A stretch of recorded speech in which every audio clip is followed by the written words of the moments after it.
Welcome to Get Strong with Kaizzad.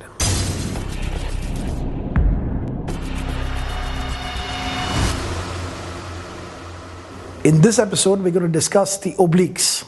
Yes, there's a lot more to the abdominal group than just the six-pack, what is technically called as a rectus abdominis. You may have seen people do a kind of a side bend movement with dumbbells. Neville, you're aware of that movement? Yeah. Okay, people hold two dumbbells in their hands, right, and just go from side to side. You've seen that, and people generally do that to get a leaner waist. Well, first of all, the oblique muscle, like any other muscle, hypertrophies. And when it hypertrophies, it may thicken the waist slightly, but it's an extremely aesthetic physique, a part of a male physique.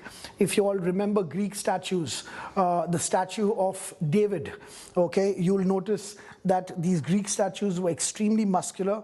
They basically make those statues the way the human body was supposed to be. And in those extremely aesthetic representations of the male body, you will find that they've sculpted really prominent obliques. In fact, the obliques should be prominent. They're a very functional muscle. They basically represent core strength, which everybody wants, right? In fact, the absence of properly hypertrophied obliques will lead to a core that is weak. So you should be wanting nicely hypertrophied, prominent obliques at the sides to bracket your waist, right above the hip bone. This is not to be misunderstood as fat, and it can never be misunderstood as fat. Fat looks bad. Muscle looks beautiful.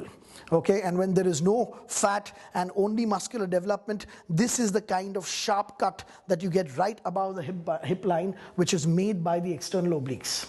I'm going to start off with an exercise for the external obliques, which makes a lot more sense than the stupid side bending. First of all, just to show you how people don't really think when they work out in gyms, if you were to hold dumbbells on both your arms, in both your hands, if you were to hold dumbbells, and if you were to do side bends, then basically it doesn't matter what weight you're holding in your hands, there is absolutely no resistance being provided. Okay, for instance, if he holds a 50-pound dumbbell in both arms, when Neville turns to the side, this 50-pound dumbbell is providing resistance, whereas this 50-pound dumbbell is providing assistance, and hence the resistance is completely cancelled out. I can understand, or I would say that the exercise is legit if the person were to hold a dumbbell only in one hand and then bend on the other side. So this way, with the dumbbell only in one hand, this dumbbell will provide resistance to this particular external oblique in lateral flexing the body. But I have a better way of training the function of lateral flexion of the external obliques, and those are side lifts, side trunk lifts done on a bench. Okay, so let's see. First, I want you all to see the execution of the exercise. Just watch the exercise. It looks a bit odd. I'll explain to you what we're doing. Basically, his legs are on the bench. Okay, they've been anchored by Kamlesh, and Neville's torso is off the bench. The gravitational pull is working on the torso. The weight of the torso is the source of resistance, and basically when he lets go of this arm, float. Now, what's keeping his body in place and not allowing the body to sink in or give in to gravity is the contraction of the external obliques. Right now, when I touch his external oblique as he floats, it's almost like bone. That's how hard it is. And now we're going to shorten this muscle. Lift. That's right. Give me 3 more. 2 more. So we're basically shortening the external oblique, working it right in its function against, for this muscle, a huge amount of resistance, which is the entire weight of the upper body, of the upper torso. Right? So this exercise also, maximum that strong abdominals could do probably is about 10 reps, max, tops 15 reps. Again, it's not an exercise that you can do for 50 and 100 reps, right? And hence, for most people, this is going to be enough resistance. Let's assume that you do cross a particular threshold of reps and get into 20s and 25s and 30s. You could basically hug a plate and add resistance to this exercise. But this is a direct onslaught onto the external obliques. I can't think of anything better for the external obliques in this exercise. So we just finished the specific exercise for the external obliques. But what about obliques as a group? What about the rotational function of the obliques?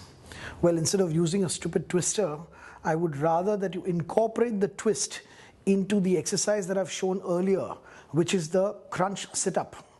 So basically, we're going to do a multiplanar movement. We're going to add flexion and rotation to the same movement, and this will take care of the rotation function of the obliques as a group of muscles. First, see the execution of the exercise. I'll explain further. This exercise is basically going to train the rectus abdominis along with the obliques.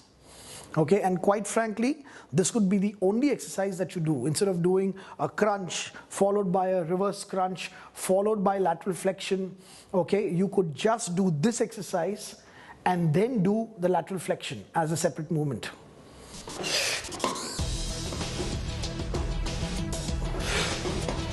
So that finishes off one rep.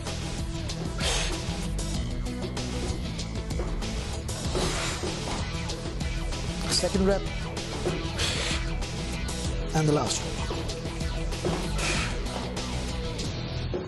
So here what you saw was that Neville was not only shortening the rectus abdominis wall, was not only giving a challenge to the flexion function, trunk flexion function of the rectus abdominis, but he was also adding a rotation, which was also happening against resistance. And hence this crunch sit-up twist would work the rectus abdominis along with the obliques. The external oblique could require a little bit more of a hypertrophy stimulus, which could be got specifically from the lateral flexion that you all saw early on in this episode. So the lateral flexion against resistance and your sit-up crunch twist will take care of your abdominals. Hope you found this episode useful. Hope you're going to apply these principles to really develop your rectus abdominis. If you've liked the show and you've liked these kind of videos, then please do subscribe to TheHealthSite.com.